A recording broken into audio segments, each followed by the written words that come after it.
welcome back to our channel. So in today's video we would be installing 4 pot lights in this room. So this would be converted into an office room for both of us. At present we have only one ceiling light, which is not enough. I haven't done this project earlier ever. I haven't installed pot lights before, but I've watched a lot of videos of fellow YouTubers where they install pot lights at their home. So it should not be a very difficult task, but let's see how it goes. The very first thing we'll have to do is that we'll have to go to the furnace room and switch off the breaker so that there is no electricity. We'll remove this fixture from here and see where the joints are running, and then we'll drill if needed through that, and then we'll have to fish the wires on all 4 sides. So let's begin.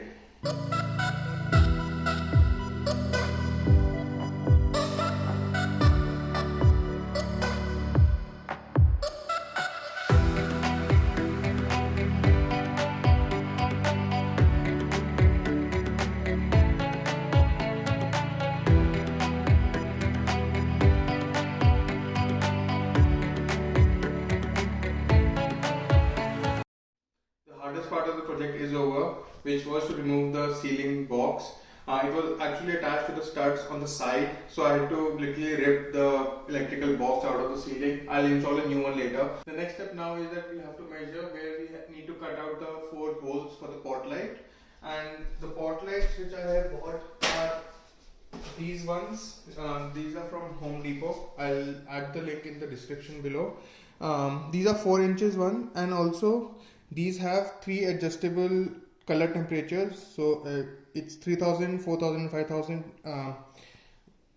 you can choose from. And these are wafer types LEDs, which means that it has separate electrical box. So even if there's a stud or joist above where we cut the hole, this would not come in between, and we'd be easily be able to install the LED light. We've done the markings for where we want the hole for the pot lights. Now for pot lights, I've got this adjustable hole saw from Amazon. This is adjustable, so if you're having a 6-inch, 8-inch LED, these can be adjusted with the help of Allen key, which is provided. And the best part is this also comes with a dust cover.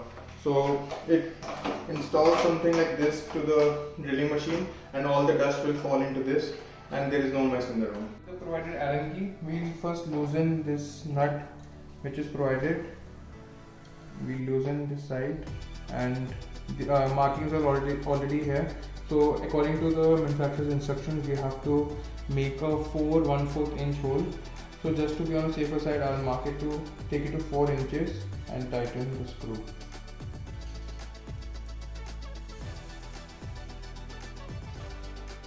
The same will be done on the other side.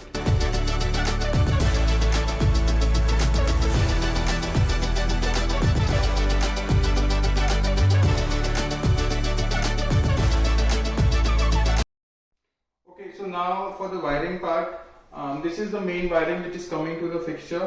One fixture which we remove from here would be here. What we'll do now is that this is 14-2 wire. Basically that means it has a neutral and a live and a ground wire to it. I will be fishing this wire from the center hole to the new hole which I have made over there. I'll try fishing it directly. I'll just try putting the wire directly. If that does not help me, I also have got a fishing tape. This is a metal tape, you can say, which can go to the other end, and from that I can fish the wire to the center hole.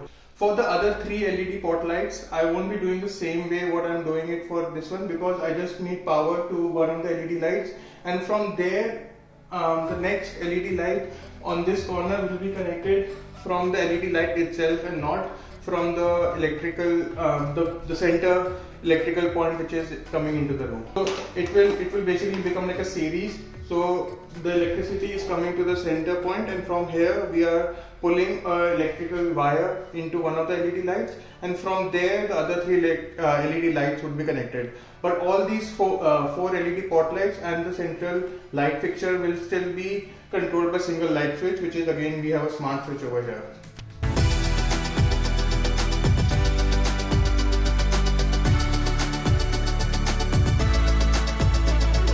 The direct wire wasn't working, so I managed to fish the wire. Now what we need to do is we just need to strip apart, and the ground wire we can hook it up from this fish, and we just put it from the other side, so we'll have the wire on the other side.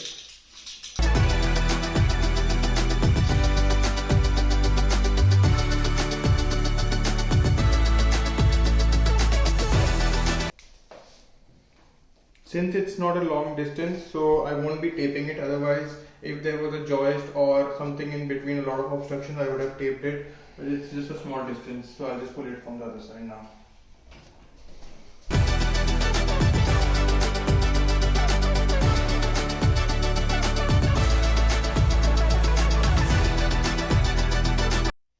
So this is the main line. We'll just cut it. I'll take this much as extra. I'm not wiring it right now because we need to get the round ceiling box, and the wires will be coming through that box. So once we go to Home Depot, I'll buy that box and then finish off the wiring here. In the meantime, I'll just cut it, and then we'll continue the drilling and the wiring for the other pot lights.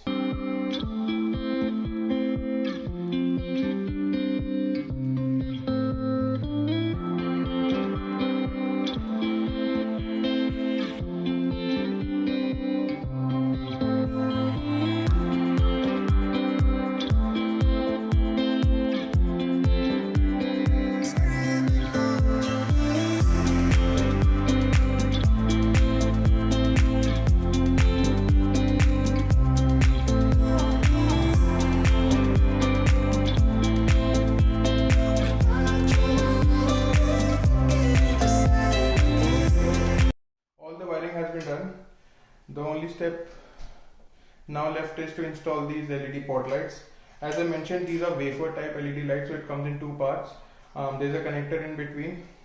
These are really thin ones, so if there's a joist, whenever you hold, there's a joist above it, so these would be really helpful as you don't need to cut through the joist, and this box can just slide in and sit on top of the drywall. The wiring is inside this in this box, and this is the switch to change the temperature. So it's 3000, 4000 and 5000. We'll set it up as 3000. And yes, they also give us this push-in connector. When you buy, you don't get with the LED lights, you can always buy from any hardware store. What this push-in connector does is when you push the wire into this, it will not come out of the box, and it will have a secure connection with the pot light wires. The wiring, what we'll do is, there are two wires in each outlet except the last one. So in this one there are two wires coming. One is coming from the main electrical fixture where the current is coming, and then the other one is going to the next LED fixture. The wiring is pretty simple. You have to just match tie all the blacks together, all the whites together, and all the grounds together. We'll be pushing both these wires inside this pushing connector, and then using a wire nut, we'll just tie all of them, close this box, keep it on the drywall, attach the LED, and we'll be done.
Have been installed. Let's hope that they look good when they're turned on. In the meantime, I've just done a temporary connection just to check if these three lights are working. Once I get the ceiling box from Home Depot, I will finish this off and also install our existing light fixture. So coming to the last one, this will have only the single wire because there is no connection going forward from here. It's pretty simple. We just have to slice the wire and pull out the black, white and the ground, and then just attach the black, white and the ground with these ones. And once that is installed, I'll connect this LED light with the, I'll just attach it like this and just twist it and lock it, and that's that. So we slice right in the middle. That way there is no chance of wire being cut. So these white and black wires are exposed. With the help of utility knife, we can just cut it. And these 3 wires are now exposed. With the help of wire stripper, since this is 14-2, I have this wire stripper which has different cuts mentioned. So it says 14 here. So that means that this will fit the 14 gauge wire. I'll just have to push and then just pull it, and it automatically gives a clean cut. And this is done. Now next what we have to do is, with the box, you have to push open one of the outlets. Just push it and twist it and it will come out. They are already provided with a push-in connector, so you just have to push this in so that the wires stay inside and they don't, it doesn't get pulled by mistake. So now just hold all these 3 wires, push inside this box, and we have to make sure that the connector, as soon as we see the sleeve, so the sleeve is now visible and we can leave it. So if I try to pull it, it's stuck here. So that means accidentally this cannot come out of the box, and it's a secure connection. Now I just need to connect the white with white, black with black, and ground with ground. I'll twist them.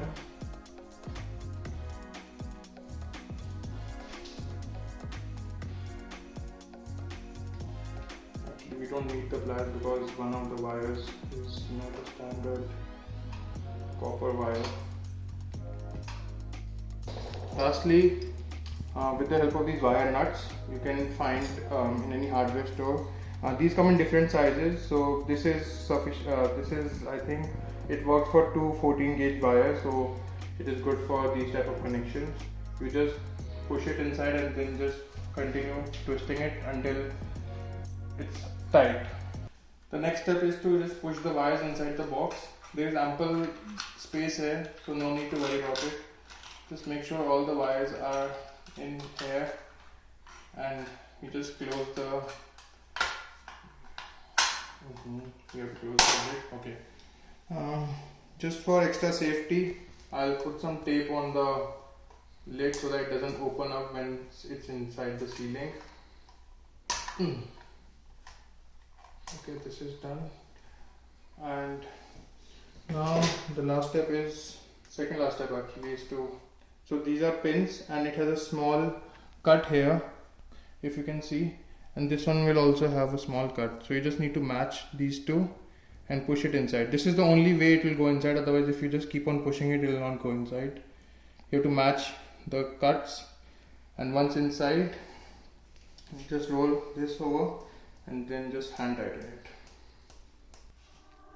In your attic, you can, or wherever, just push this box first and just find space and you can keep it on top. And now these 2 flaps, just make sure that one of the flaps first touches the edge of the ceiling, and just push this inside. Push the, yeah, that's done. It's secured. It's past sunset and I just came back from Home Depot. This is the ceiling box which I bought. It has a support over here and I can screw it in from here. Torch please. The reason I have put torch is because I have switched off the breaker. There is live current otherwise in these wires.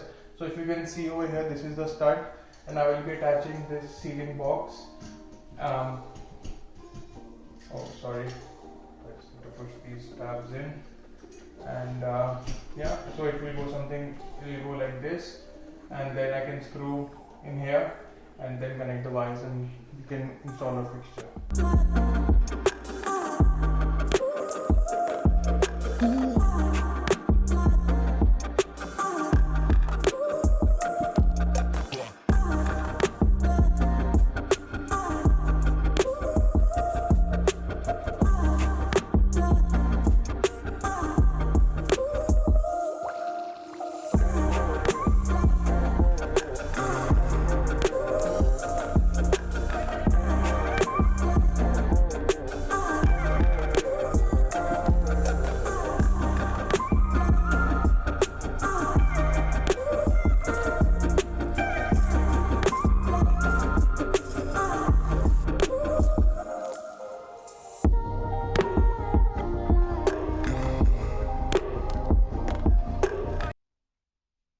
Moment of truth.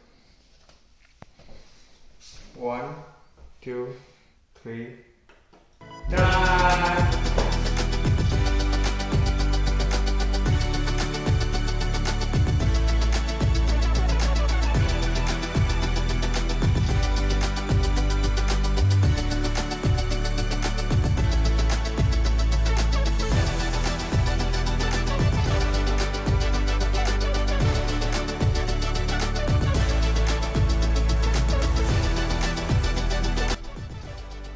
This was our very first DIY spotlight installation, and I think they're really looking very pretty and the room has become really bright. Earlier we only had this fixture in the center, and now we have 4 spotlights along with that. And the best part is that the fixture and the spotlights are dimmable, so we have this dimmer switch. We can dim the spotlights from here, as well as we have this is smart switch, so we can also tell our Alexa to dim the light for us. So I hope you like this video as much as I like installing these spotlights, and I really love doing DIY projects. So if you haven't subscribed to our channel, please do that, and if you like this video, please give us a thumbs up and do mention some comments in the comment section below, and we'll see you in the next video. Take care. Bye bye.